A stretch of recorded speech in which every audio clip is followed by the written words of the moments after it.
오늘 말씀의 제목은 주님의 예루살렘 입성이라고 하는 제목입니다. 한번 따라서 할까요? 주님의 예루살렘 입성. 예수님은 3년 동안 공생의 사역을 하셨습니다. 일반적으로 이제 30살 때 이제 그의 공생의 사역이 시작이 돼서 33살 때 돌아가시는 것으로, 그렇게 십자가에 달려 죽으시는 것으로 이해를 하고 있습니다. 예수님 참 짧은 시간을 사셨죠. 33년 정도를 사셨습니다.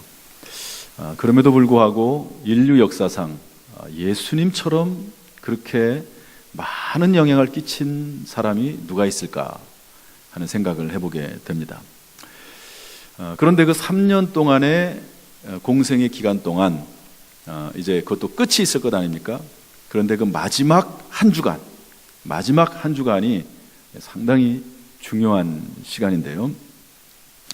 오늘은 그 마지막 주간에 이제 처음이라고 할 수 있는 예루살렘에 입성하는 그런 장면이 나옵니다. 예수님께서 입성하실 때 어떻게 입성하셨죠? 뭘 타고 들어가셨죠? 나귀 새끼를 타고 들어가십니다. 사람들이 그 예수님이 나귀 새끼를 타고 예루살렘 성에 들어오실 때 예루살렘 문이 있거든요. 그 문을 딱 통해 들어오실 때 종려나무 가지를 막 흔듭니다. 종려나무가 뭐냐? 잘 안 보이시겠는데 여기 뒤에 있는 이 부채처럼 생긴 이게 종려나무 가지입니다. 제가 알기로는 조금 더 큰데 어쨌든 조그만 걸 갖다 놨는지 어떤 종려나무 가지가 여기 있습니다. 나중에 한번 기회 되면 보십시오. 그 나무를 흔들고 또 옷을 벗어서 예수님의 발 앞에 쫙 펼쳐놓고 그러면서 아주 대대적으로 예수님을 환영합니다. 물론 이제 그렇게 예수님을 환영했던 무리들이 나중에는 예수님을 십자가에 못 박으라고 외치는 또 그런 무리가 되기도 합니다. 예수님께서는요, 이렇게 이제 예루살렘에 입성하신 다음에 주일날, 그 주일이거든요. 예루살렘 입성, 이 종려 주일, 종려 예수 입성이 주일입니다. 그리고 나서 예수님께서는 월요일, 화요일, 수요일, 목요일까지 사람들을 만나시면서 가르치십니다. 그러다가 목요일날 밤에 붙잡히세요. 목요일날 밤에 예수님께서 겟세마네 동산에서 기도하시죠. 얼마나 간절히 기도했는지 떨어지는 땀방울이 핏방울처럼 될 정도로 아주 진액을 뿜는 기도를 하십니다. 그러나 그때 가룟 유다가 예수님을 팔아넘기죠. 팔아넘겼다는 말은 뭐냐면 예수님을 고발했다는 겁니다. 예수님을 고소했다는 의미입니다. 예수님께서 계시면서 이렇게 잘못을 했다, 이렇게 율법을 어겼다, 이렇게 성경의 지도자들의 가르침과는 다른 교훈을 전했다, 심지어는 사람들을 선동을 해서 어떻게 했다, 이런 여러 가지 제자로서 자기가 옆에서 예수님을 지켜본 그 내용을 가지고 그걸 가지고 예수님을 고소 고발해서 넘겼다, 이런 말입니다. 그래서 목요일 날 밤에 체포되시죠. 그러고 나서 그때부터 계속 여기저기 끌려다니십니다. 그러다가 최후에 이 빌라도라고 하는 당시 로마 총독에게 금요일 날 새벽에 사형 선고를 받습니다. 세상에 그런 재판이 어디 있습니까? 목요일 날 밤에 잡혀왔는데 금요일 날 새벽에 사형 선고를 딱 내리는 거예요. 딱 내리는 겁니다. 사실 빌라도는 예수님을 죽이고 싶은 마음이 없었어요. 왜냐하면 그 전날 꿈에 그의 아내가 예수라고 하는 사람에 대해서 조심하라고, 그 사람을 함부로 하지 말라고 그런 이야기도 이미 해줬거든요. 그러나 하도 얘기를 하고 그냥 넘어갈 수가 없었습니다. 왜냐하면 이 서기관들, 제사장들, 바리새인들이 예수를 시기해서 죽이려고 작정을 했거든요. 그러니까 어떻게 할 방법이 없는 거예요. 그래서 어떤 정치적인 목적에 의해서 예수님을 사형 선고하도록 내려줍니다. 그리고 나서 금요일 날 오전에 고난받으십니다. 채찍에 맞으십니다. 발로 찹니다. 머리에 가시관을 씌웁니다. 예수님이 고통을 당하시죠. 그리고 나서 금요일 날 낮 12시에 십자가 위에서 우리의 죄를 대신해서 운명하십니다. 죽으시죠. 그러고 나서 이제 무덤에 갇히게 되는데요. 토요일 날은 온전히 그냥 무덤 안에 계십니다. 그런데 사도신경에 보면 우리 사도신경에는 그렇게 안 돼 있지만 영어 사도신경에 보면 예수님께서 그때 지옥에 가시다는 말이 나옵니다. Go to hell 이란 말이 영어 사도신경에는 나와요. 그 순간에 우리의 죄를 대신해서 우리가 죽어서 마땅히 가야 될 지옥에 예수님이 대신 가셔서 고통당하셨다가 예수님이 주일날 부활하십니다. 주일날. 그러니까 자, 오늘이 종료주일입니다. 예수님 예루살렘 입성하신 날. 그 다음에 그 기간 동안 있다가 다음 주일날 예수님이 부활하시는 거죠. 그래서 오늘을 이제 종료주일이라고 얘기하고, 그리고 이제 일주일 동안을 우리는 고난주간을 보내게 되어 있습니다. 오늘 저는 예수님의 예루살렘 입성을 통해서 우리가 닮아야 할 주님의 모습이 뭔가 하는 것을 좀 찾아보는 게 오늘 말씀의 주제입니다. 우리는 예수님께서는 예루살렘 입성하는 가운데 통해서 고난받으시고 예수님은 예루살렘 입성을 통해서 죽으십니다. 이걸 보면 예수님은 예루살렘 입성을 할 때 죽으시기 위해서 돌아가셨어요. 사실 들어가셨습니다. 사람들은 종려나무 가지를 흔들면서 환영을 하고 옷에 자기 옷 길에다가 자기 옷을 벗어놓고 예수님을 환영하지만, 그러나 예수님의 마음은 알고 계셨어요. 곧 고난을 받는다. 그리고 십자가에서 죽는다 하는 것을 예수님은 알고 가셨습니다. 예수님은 죽으러 가신 거죠.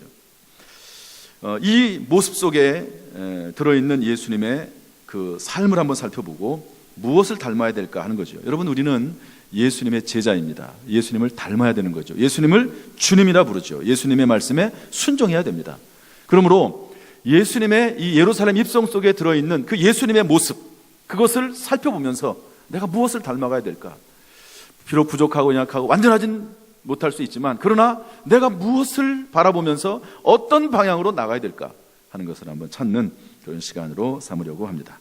첫 번째로 주님은 철저히 말씀에 근거하여 행하셨습니다. 14절 15절 말씀 한번 읽어보겠습니다. 시작. 예수는 한 어린 나귀를 보고 타시니 이는 기록된 바 시온 따라 두려워하지 말라. 보라, 너의 왕이 나귀 새끼를 타고 오신다 함과 같더라. 예수님께서 나귀 새끼를 타고 가셨는데요, 여기 뭐라고 되어 있냐면 이는 기록된 바 이렇게 되어 있습니다. 예수님께서 나귀 새끼를 굳이 타고 가신 이유는 구약 성경에 그리스도 메시아께서 이제 예루살렘에 입성을 하는데 나귀 새끼를 타고 간다는 기록이 있습니다. 예수님이 그걸 아신 거죠. 그래서 굳이 나귀 새끼를 타십니다. 여러분, 탈 게 뭐 나귀 새끼밖에 없겠습니까? 뭐 낙타를 그 당시에 탈 수도 있습니다. 낙타. 또는 뭐 말을 탈 수도 있죠. 말. 멋있는 말을 탈 수도 있습니다. 그런데 굳이 예수님은 나귀 새끼를 골라서 나귀 새끼를 제자들에게 어디로 가가지고 끌고 오라고 얘기하셔서 나귀 새끼를 타고 들어가십니다. 이것은 무슨 말씀이냐면 예수님은 철저히 그의 모든 행동에 있어서 하나님의 말씀에 근거해서 움직였다는 겁니다. 말씀에 근거해서. 우리가 하나님의 말씀을 뭐 100% 알지도 못하죠, 사실은.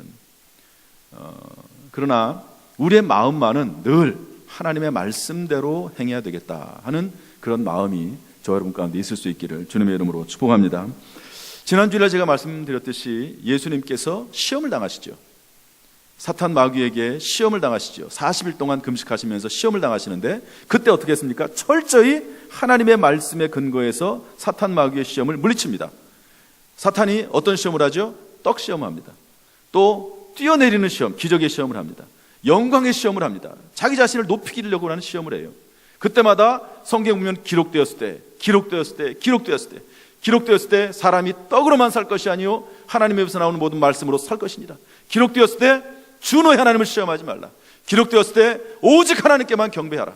이러면서 철저히 하나님의 말씀으로 물리치시는 것을 볼 수 있습니다. 이것을 보면 여러분, 결국 시험, 환난을 이길 수 있는 최고 근본적인 비결은 하나님의 말씀에 있는 줄로 믿습니다. 결국은요, 어려움 당할 때는 말씀 보는 수밖에 없어요. 하나님 말씀을 계속 보면서 그 말씀이 내 속에 들어와서 그 말씀이 내 피가 되고 내 뼈가 되고 내 살이 되고, 그래서 그 말씀이 나를 이끌어가도록 할 때 결국에는 시험 환난을 이기게 되는 줄로 믿습니다. 그럼 여러분, 어렵고 힘들고 고난 가운데 있을 때 말씀을 보세요. 말씀을 채우세요. 할렐루야. 말씀을 채우세요. 그러면 말씀이 우리의 인생을 이끌어가게 될 줄로 믿습니다. 세상 그 어떤 이론보다도 하나님의 말씀으로 채울 수 있기를 주님의 이름으로 축복합니다. 우리가 하나님 말씀을 찾지만 사실 제가 이렇게 보면은요, 그 하나님의 말씀을 몰라서 그러면 우리가 잘못되는가? 그건 아닌 것 같아요.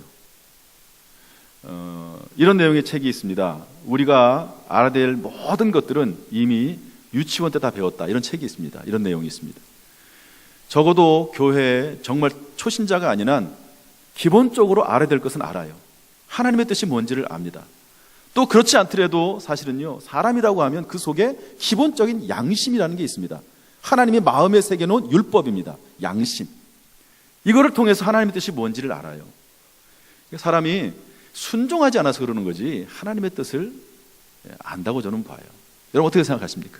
하나님의 뜻을 몰라서 못합니까? 아니면은 능력이 없어서 못합니까? 그럴 의도가 없어서 못합니까?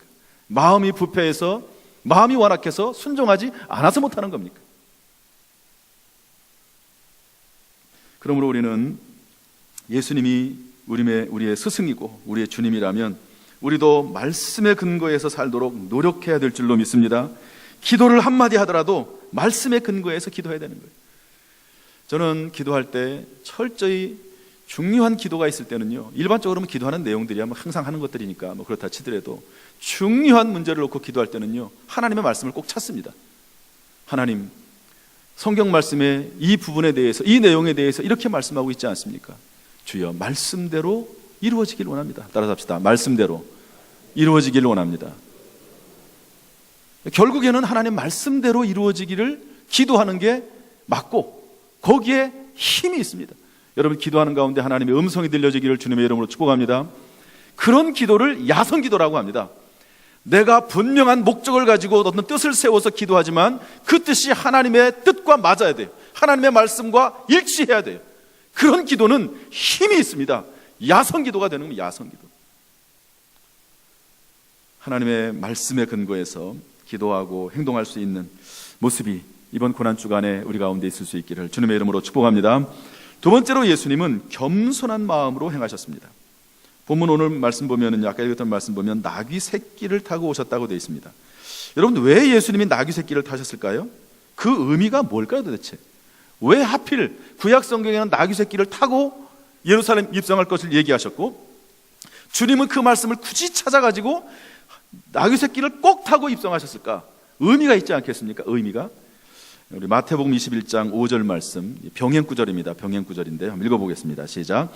시온 딸에게 이르기를 내 왕이 내게 임하나니 그는 겸손하여 나귀 곧 멍에 매는 짐승의 새끼를 탔도다 하라 하였느니라. 무슨 의미죠? 나귀 새끼를 탔다는 게 겸손이라는 겁니다. 그는 겸손하여 나귀 곧 멍에 매는 짐승의 새끼를 탔도다. 주 예수 그리스도께서는요 겸손함으로 하나님의 말씀에 순종했고 그리고 겸손을 표현하는 나귀 새끼를 일부러 타시고 순종함으로 그 나귀 새끼를 타고 입성하셨다는 하는 것을 성경은 설명해 주고 있습니다. 주님은 말씀의 근거에서 나귀 새끼를 타셨고 또한 나귀 새끼를 타심으로 겸손함을 나타내기를 원하셨습니다. 따라서 우리도 예수님을 닮아서 겸손히 행해야 할 줄로 믿습니다. 왜냐하면 겸손은 사람을 존귀하게 하기 때문에 그렇습니다. 겸손한 사람을 하나님께서는 높이시기 때문에 그렇습니다. 요즘은 세상은 PR 시대라고 하죠. 피할 것은 피하고 알릴 것은 알린다고 해서 PR이라고 그러는데요. 여러분 세상은 그렇다 할지라도 하나님의 말씀은 그렇지 않습니다.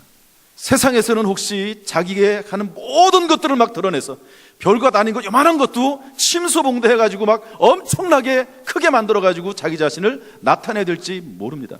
세상은 혹시 그럴지 몰라요. 그러나 주님은 그렇게 말씀하지 않으셨습니다. 적어도 교회에서는 그렇게 말씀하지 않으셨습니다.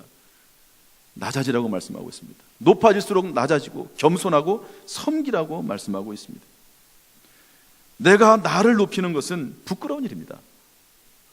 여러분 자기 자랑하고 다니고 그런 사람 여러분 보기 좋습니까? 역효과죠. 오히려 역효과입니다. 다른 사람이 나를 높여줘야죠. 할렐루야. 다른 사람이 나를 높여줘야지 내가 나를 높인들 얼마나 입이 부끄럽습니까? 잠언서 18장 12절은 이렇게 말하고 있습니다. 사람의 마음의 교만은 멸망의 선봉이요 겸손은 존귀의 앞잡이니라. 사람이 교만하면은요 멸망한다는 겁니다. 그러나 겸손하면 존귀해진다는 거예요. 왜? 하나님이 그 사람을 높이신다는 거예요. 여러분 적어도 교회 내에서 겸손히 납칠 수 있기를 주님의 이름으로 축복합니다. 이 말과 행동에 무언가 막 철철 넘치는 게 있어. 근데 어떤 사람은 교만이 막 철철 흘러 넘쳐. 교만이 하는 행동을 보고 말을 보면요 그냥 교만이 막 흘러 넘쳐. 본인은 몰라. 근데 어떤 사람은 참 겸손히 흘러 넘치는 사람이 있어요. 표정 하나, 말 하나, 생각하는 거 하나 얼마나 겸손한지, 참 겸손한지. 여러분 겸손한 사람은 말을 많이 하지 않습니다. 꼭 할 말만 하고 그렇다고 말을 안 할 수는 없지요. 겸손한 사람, 몸으로 움직이는 사람, 행동하는 사람. 여러분 이런 겸손한 마음을 본받을 수 있기를 주님의 이름으로 축복합니다. 지난주 월요일 날 제가 서산에 갈 일이 있었습니다. 특별 새벽기도 때 제가 한 이야기지만 제가 전혀 의도하지 않은 일인데 이런 일이 생겼기 때문에 성도들하고 좀 나누라고 하는 어떤 뜻이 있지 않나 하는 생각이 들어서 말씀을 또다시 드립니다. 서산에 다른 일이 있어가지고 이제 일이 있어서 갔는데 가다 보니까 제가 평소에 좀 그야말로 가끔 들리는 한의원이 이렇게 옆에 있더라고요. 그래서 가는 이 길이 이 한의원이 있네 그러면서 갔습니다. 그리고 일을 봤는데요. 그 일찍 끝났어요. 그래서 제가 그 한의원에 우리 아내랑 같이 갔는데요. 들르자고 얘기를 했습니다. 그 한의원에 가는 이유는 뭐냐면 거기에서 이 머리카락 뿌리는 약을 주거든요. 여러분 혹시 머리카락 뿌리는 약 필요하면 저에게 말씀하십시오. 근데 이분이 가끔 전화도 해요. 그 원장 집사님인데 그래서 머리카락 약 다 떨어졌냐고 전화도 합니다. 그래서 거기 제가 꼭 가서 받아오죠. 서산성결교회 집사님입니다. 서산성결교회 담임 목사는 저하고 이제 대학원 동기거든요. 같이 한번 거기를 가가지고 이제 같이 진료를 받고 그랬는데 이분이 저를 잊지 않으세요. 그래서 거기에는 제가 꼭 이제 머리카락 약을 받으러 가는데요. 거기에 이제 갔는데 손님들이 너무너무 많아요. 그래서 한참 동안 이제 기다리게 됐는데 마침 그 부인 집사님, 그 원장 부인 집사님이 지나가다가 우리를 봤어요. 그래가지고 얼마나 참 친절한지 몰라요. 그 부인이 우리를 만나가지고 이런저런 얘기도 하고 막 반가워하고 그러면서 머리카락 검사 받는 거 그냥 머리카락 주는 게 아니라 검사를 받습니다. 이렇게 뭐를 받는 게 또 있어요. 그 머리카락 약도 주고 그 다음에 온 몸을 또 검진하는 기계가 있습니다. 그거 검진하라고 하고 그리고 봄이 됐으니까 보약도 드시라고 보약도 해주고 그렇게 해서 이제 제가 진료를 받았는데요. 이제 한참 기다리다가 원장 집사님이 이제 불러가지고 들어갔습니다. 원장실에 진료실에 들어가서 이제 진료를 다 받고 설명도 듣고 그러면 이분이 항상 하시는 말씀이 있어요. 그게 뭐냐면 물을 많이 먹어라. 물을 많이 먹으래요. 왜냐하면 물이 많이 있어야지 여기 머리카락이 빠지는 이유가 뭐냐? 이게 건조해서 그렇다는 거예요. 그래서 어쨌든 아무튼 머리가 건조하지 않도록 물을 많이 먹고 아무튼 뭐 여러 가지 뭐 얘기를 해줍니다. 항상 하는 말이에요. 하루에 2리터는 꼭 먹으라는 거예요. 여러분 한 2리터씩 꼭 드십시오. 물 2리터씩. 그러고 나서 이제 거기를 나오면은 이분이 꼭 하는 게 있습니다. 그거는요, 뭐냐면 원장실에서 무릎을 꿇습니다. 부인이 계시면 부인도 함께 무릎을 꿇습니다. 옆에 간호사가 있든 없든 상관없어요. 바로 이제 간호사들이 옆에 있거든요. 저 문 밖에. 그런데도요, 그런 것 아랑곳하지 않고 목사님 그러면서 한번 부른 다음에 그냥 무릎을 딱 꿇고 앉아요. 그러면 제가 얼마나 황송한지 몰라요. 여러분 이분이 뭐 돈이 없습니까? 아니 이분이 명예 그게 없습니까? 아니면 이분이 배우지를 못했습니까? 그런데 이분이 그 앞에서 무릎을 딱 꿇어요. 참 그걸 보면 제가 얼마나 황송하기도 하고 참 이분이 겸손하신 분이다 하는 생각을 속으로 합니다. 그리고 나서 기도를 해줘요. 그러면 기도를 해요. 얼마나 존경스러운지 기도를 정말 최선을 다해서 해줍니다. 무엇을 기도해 줄까 생각을 해요. 어떤 기도를 해줄까 생각을 합니다. 그러면서 축복 기도를 해줘요. 이번에 그 아이가 남자아이가 고3인데요. 몇째인지는 모르겠어요. 뭐 그 위에 누가 있는지 없는지 모르겠어요. 아무튼 그 고3짜리 아이를 위해서도 정말 진심을 다해서, 마음을 다해서 축복을 하면서 기도를 해줍니다. 그런 분이 또 교회에서 열심히 또 봉사대회 얘기를 들어보면, 그 부인 집사님 얘기라면 얼마나 그 겸손한 마음이 마음을 흡족하게 하는지, 얼마나 그 마음이 기쁜지, 그런 마음을 가지고 제가 돌아왔습니다. 하나님께서 그런 분을 참 축복해 주시더라고요. 또 연구를 또 많이 하세요. 연구를 많이 해서 약들을 또 계속 개발해 나갑니다. 하나님도 지혜를 주시는 것 같아요. 겸손하게 하나님 앞에 물어보니까 하나님이 지혜도 주시고 또 사람들도 많이 보내주시고, 그런 것을 볼 수가 있었습니다. 오늘 예수님께서 예루살렘 입성을 통해서 나귀 새끼를 타면서 겸손한 모습으로 살았던 것처럼, 여러분 우리가 예수님을 따르는 주님의 제자라고 하면 겸손한 삶이 우리의 삶 가운데 몸에 배일 수 있기를 주님의 이름으로 축복합니다. 그래서 하나님이 높여주시는 것을 경험할 수 있기를 주님의 이름으로 축원합니다. 세 번째로, 예수님은 거룩한 목적으로 행하셨습니다. 우리 16절 말씀 읽어보겠습니다. 16절 시작. 제자들은 처음에 이 일을 깨닫지 못하였다가 예수께서 영광을 얻으신 후에야 이것이 예수께 대하여 기록된 것임과 사람들이 예수께 이같이 한 것임이 생각났더라. 처음에는 몰랐다는 거예요. 제자들이 도대체 왜 예수님이 나귀 새끼를 타고 가시는지, 또 심지어는 예수님이 왜 십자가를 지시는지, 예수님께서 왜 고통을 당하시는지, 예수님께서 왜 가시면류관을 쓰시는지, 왜 아무 말씀도 안 하시는지, 그냥 예수님께서 오히려 말씀하시면서 내가 이런 죄를 진 적이 뭐가 있냐, 이래도 되는데 그런 것도 안 하시면서 그냥 고난과 고통을 당하시는 이유가 뭔지를 몰랐다는 겁니다. 언제 알았다고요? 영광을 얻으신 후에야. 먼저 고난과 죽음을 당하시고 부활의 영광을 얻으신 후에야 나중에 제자들이 알게 됐다는 겁니다. 한번 우리 누가복음 17장 읽어보겠습니다. 시작. 그러나 그가 먼저 많은 고난을 받으며 이 세대에게 버림바 되어야 할지니라. 고난을 받았다는 겁니다. 히브리서 13장 12절 말씀 읽겠습니다. 시작. 그러므로 예수도 자기 피로써 백성을 거룩하게 하려고 성문 밖에서 고난을 받으셨느니라.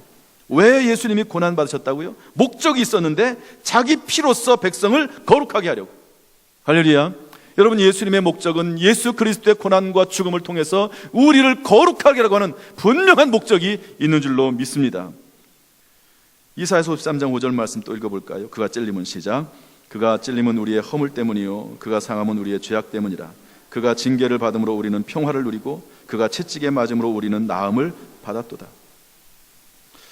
이 말씀은 참 우리에게 위로가 되는 말씀이죠. 이 땅에 살아 있을 때도 마찬가지고 죽음을 바로 앞에 두어서도 마찬가지입니다.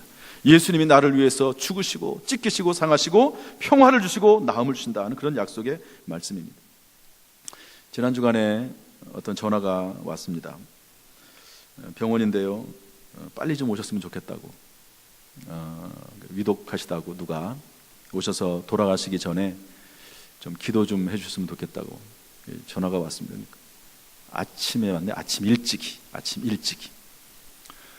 그러니까 전화를 받고는 이제 곧바로 이제 움직여야죠. 그래서 교육자들 다 연락해가지고 이제 병원에 가서 기도를 해줬습니다. 그때 전한 말씀이 뭐냐면 이사야서 53장 5절 말씀, 이 말씀입니다. 그분을 앞에 놓고 예수님께서 집사님을 위해서, 예수님께서 당신을 위해서 죽으셨습니다. 허물 때문에, 죄 때문에 영혼을 구원하셨습니다. 평화를 주시기를 원합니다. 이 시간에 주님이 주시는 평화를 누리십시오. 죽든지 살든지 하나님께서 그 영혼을 받아주셨습니다.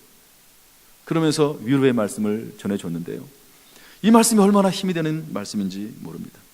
따라서 여러분, 예수 그리스도께서 이렇게 거룩한 목적으로 사셨기 때문에 여러분, 우리도 정말 거룩한 목적을 가지고 행할 수 있기를 주님의 이름으로 축복합니다. 여러분, 뭐든지요, 목적이 중요해요. 목적, 거룩한 목적을 가지고 사는 게 중요합니다. 지난 주일날 제가 설교할 때 시험에 대한 이야기를 했습니다. 하나님도 우리를 시험하시고 사탄 마귀도 우리를 시험한다. 근데 하나님의 시험은 테스트라고 하고 사탄 마귀의 시험은 템프테이션이라고 한다. 그런데 하나님의 시험과 마귀의 시험의 차이점이 뭐냐? 하나님은 그 시험을 통해서 우리를 단련하시고 복주기 위함이다. 그러나 사탄 마귀의 시험은 뭐냐? 그 목적이 결과가 악하다. 멸망시키고 파괴하는 거다. 그렇게 얘기를 했습니다. 여러분, 아무리 사기꾼이 좋은 말을 해도, 올바른 말을 하는 것처럼 생각이 돼도 그 목적이나 의도가 잘못됐기 때문에 그것은 악한 겁니다. 우리가 그것을 분별할 줄 알아야 돼요. 할렐루야. 분별할 줄 알아야 됩니다. 그냥 무슨 말이든 다 그냥 무방비로 받아들이면 안 돼요. 의도가 뭔지. 사탄 마귀는 항상 의도가 악해요. 사람들을 멸망시키는 게 목적입니다. 지난 주간에 CBMC 기독 실업인회에서 어떻게 야고보서를 하다 보니까 이 말씀이 나왔어요. 그래서 하나님의 시험과 마귀의 시험에 대해서 쭉 설명을 해줬습니다.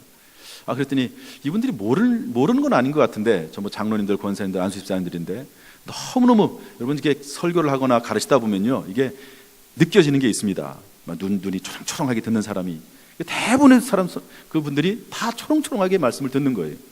눈이 막. 하나님의 말씀을 이렇게 일목요연하게 정리할 수 있다고 하는 것은 상당히 우리에게 유익이 되는 것입니다. 그러므로 여러분, 예수님처럼 거룩한 목적, 선한 목적 가지고 살 수 있는 그런 마음, 그런 말씀이 우리 가운데 늘 충만할 수 있기를 주님의 이름으로 축복합니다. 이렇게 우리는 주님의 고난주간을 맞이했습니다. 특별히 이번 주간 주님의 고난을 생각하면서 좀 말씀을 좀 정리하려고 그러는데요. 첫 번째로 주님의 고난을 볼 때 주님을 경배하고 하나님 앞에 영광 돌릴 수 있기를 소망합니다. 우리 빌립보서 2장 8절부터 11절 말씀 읽겠습니다. 시작. 사람의 모양으로 나타나사 자기를 낮추시고 죽기까지 복종하셨으니 곧 십자가에 죽으심이라. 이러므로 하나님이 그를 지극히 높여 모든 이름 위에 뛰어난 이름을 주사 하늘에 있는 자들과 땅에 있는 자들과 땅 아래에 있는 자들로 모든 무릎을 예수의 이름에 꿇게 하시고 모든 입으로 예수 그리스도를 주라 시인하여 하나님 아버지께 영광을 돌리게 하십니다. 여러분, 예수님이 낮추시고 죽기까지 복종하시고 고난당하시고 그리고 어려움을 당하셨습니다. 그런데 이것을 하나님께서 보시고 그 예수 그리스도의 이름을 모든 예수의 그리스도의 이름 앞에 꿇게 하셨다는 거죠. 즉 예수님을 경배하게 하셨다는 겁니다. 그리고 예수님을 모든 입으로 주라 시인하도록 하기로 하신다는 거예요. 이것을 통해서 하나님이 영광 받으신다는 것입니다. 여러분, 하나님은 우리가 예수님을 주님이라 부르기를 원하세요. 할렐루야. 한번 해봅시다. 예수님은 나의 주님이십니다. 다시 한번, 예수님은 나의 주님이십니다. 이렇게 우리가 예수님을 나의 주님으로 고백하고 시인할 때 하나님께서는요, 영광 받으신다는 거예요. 예수님은 나의 주님이십니다. 도마가 예수님을 만나길 원했죠. 예수님을 보지 않고서는, 부활하신 예수님을 만나보지 않고서는 도저히 못 믿겠다. 그럴 때 예수님이 나타나셨어요. 내 손을 만져봐라, 내 옆구리를 만져봐라. 그랬더니 못 만집니다. 그러고 나서 하는 말이 뭐냐면 My Lord, my God. 예수님은 나의 주님이십니다. 나의 하나님이십니다. 나의 주, 나의 하나님. 이렇게 말하고 있지 않습니까? 우리가 이렇게 고백하기를 원하는 거예요. 예수님은 나의 주님이십니다. 입술의 고백뿐만 아니라 예수님을 주인으로 삼아서 할 수 있기를 주님의 이름으로 축복합니다. 초대교회에서 세례를 받은 다음에 이렇게 말하게 합니다. 세례받고 물에서 나오면은 이렇게 말하게 해요. 크리스토스 에이스 아도나이. 아도나이란 말이 주님이란 말이거든요. 그리스도는 주님이십니다. 여러분, 세례받는 의미가 뭡니까? 우리가 세례받아서 하나님의 자녀가 되고 예수 그리스도를 스승으로 따르는 이유가 뭡니까? 목적이 뭡니까? 그것은 예수님은 나의 주님이십니다. 예수님을 나의 주님으로 삼겠습니다. 로마 황제가 주인이 아니고 예수님이 나의 주님이십니다. 돈이나 자녀나 그 어떤 것이 나의 주인이 아니고 예수님이 나의 주인이십니다라고 고백하는 것이 세례인 줄로 믿습니다. 할렐루야. 그러므로 여러분, 예수 믿었다고 하는 것은 예수님을 주님 삼아 사는 것입니다. 예수님이 주님 될 수 있기를 주님의 이름으로 축복합니다. 두 번째로, 고난주간을 맞이해서 우리는 주님의 고난에 기쁨으로 동참할 수 있기를 바랍니다. 골로새서 1장 24절 말씀 읽어보겠습니다. 시작. 나는 이제 너희를 위하여 받는 괴로움을 기뻐하고 그리스도의 남은 고난을 그의 몸된 교회를 위하여 내 육체에 채우노라. 남은 고난이 있습니다. 성경에 보니까 주님이 받아야 될 고난, 내가 받아야 될 고난이 있습니다. 내 육체에 채운다고 했습니다. 주님의 고난에 기쁨으로 동참하는 거죠. 따라서 이번 주간만이라도 힘들더라도 예수님의 고난을 생각하면서 작은 고통이라도 감수할 수 있기를 바랍니다. 스스로 고통의 자리에 들어서십시오. 지난 주일날 제가 부탁한 게 있습니다. 아침 금식 하자 그랬습니다. 내일부터 아침 금식 하실 분 발 들어보세요. 못하시면 점심이나 저녁이라도 드십시오. 기호식품 좀 금하시면 더 좋을 것 같고요. 게임 같은 거 금지하시고. 깜빡하고 커피를 샀어요. 그럼 어떻게 됩니까? 이것까지만 먹고 그만두자. 뭐 알아서 하십시오. 옆 사람을 쳐도 되고. 아무튼 뭔가 그 순간만이라도 예수님의 고난에 동참하고 생각을 해보는 겁니다. 부흥에 참석하고 새벽기도에 참석하십시오. 이 주간만이라도 주변 사람들에게 예수님을 전하십시오. 우리 교회 한번 와봐. 그럼 계란도 주니까 한번 와봐. 별건 아니지만. 그리고 무언가 날 위해 고통당하신 주님을 위해서 내가 무언가 할 계획을 한번 세워보십시오. 아이들 보니까요, 남자친구 여자친구 만나가지고 100일 됐다고 뭐 선물 같은 거 같이 해주더라고요. 아주 그냥 하루도 하루도 빠지지 않고 계산을 정확하게 해가지고요, 100일, 뭐 200일, 200일은 또 잘하는데요, 300일 한대요. 300일 1년 됐다고 하고. 결혼기념이라고 여러분 하지 않습니까? 저희는 한 25년 지나니까요, 그 다음부터는 결혼기념일을 잊어버리고 그냥 지나가더라고요. 이러면 안 되는데. 그렇지만 어쨌든 결혼기념일 다 기억하잖아요. 여러분, 예수 믿고 몇 번째 맞는 부활절이십니까? 예수 믿고 5번째 맞는 부활주일, 예수 믿고 10번째 맞는 부활주일, 예수 믿고 50번째 맞는 부활주일, 예수 믿고 70번째 맞는 부활주일. 한번 생각 한번 해보세요. 몇 번째 부활주일 맞이하셨는지. 애들은 100일도 기억하고 그러는데. 주님의 고난에 동참할 수 있기를 소원합니다. 마지막 세 번째로, 거룩한 목적을 가지고 사십시오. 우리 사도행전 20장 말씀 읽겠습니다. 시작. 오직 성령이 각성해서 내게 증언하여 결박과 환난이 나를 기다린다 하시나 내가 달려갈 길과 주 예수께 받은 사명 곧 하나님의 은혜의 복음 증언한 일을 마치려 하면은 나의 생명조차 조금도 귀한 것으로 여기지 아니하노라. 여러분은 어떤 것에 생명을 걸고 살고 있습니까? 사도 바울은 은혜의 복음을 증언하는 일을 마치려 하면은 나의 생명조차 귀한 것으로 여기지 않는다고 말씀하고 있습니다. 여러분, 지난번에 제가 특별 새벽기도 지난 주간에 마지막 목적이 이끄는 삶이라고 하는 주제를 가지고 마지막 설교를 했습니다. 여러분, 우리가 구원받는 것은 1초면 끝나요. 하영주 목사님이 많이 얘기하듯이 구원받는 것은 1초면 끝난다. 그러나 구원이 목적이 아닙니다. 여러분, 예수 믿고 구원받는 것이 목적이 아닙니다.